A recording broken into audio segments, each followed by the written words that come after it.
Hi, my name is J. Sean Pearson, and today I'm going to teach you on why you can't backside pop Shovit. So the first thing you having problems with, you're not setting up the correct way. We're learning how to backside pop Shovit. So you want to step on the board. You want to place your front foot, which is your kicking foot, behind the bolts on the skateboard in front of the skateboard. Right here, like my foot is placed on the board.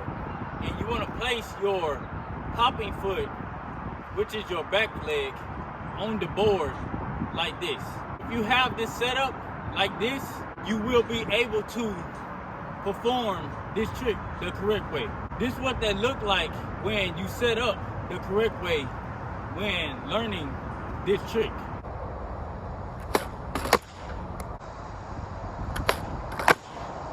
Just like I showed you right there, you want to set up like that when performing this trick.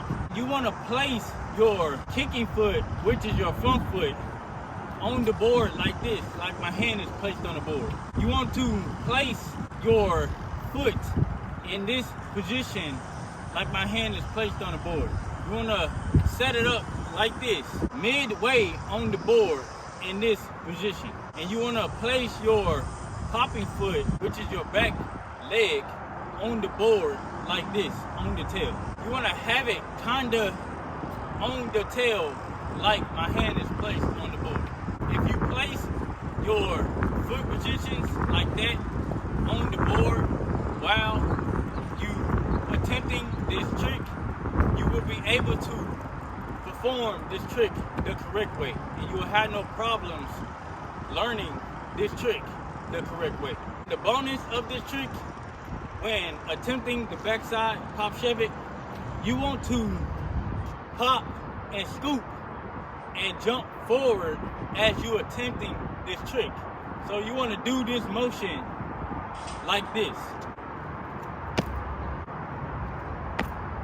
You want to do that motion with your legs to attempt this trick the correct way.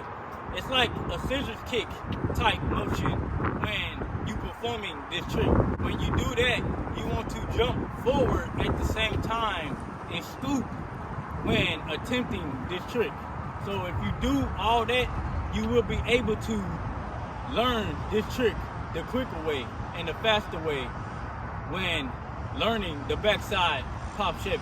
If you find this tip helpful to you in any kind of way, don't forget to share it with someone else that might need this tip on trying to learn how to backside pop Shovit. And if you're new to my channel, don't forget to hit that subscribe button and that notification button so you won't miss out on videos like this every week. So you can be notified when I post videos like this every week. Catch you in the next video.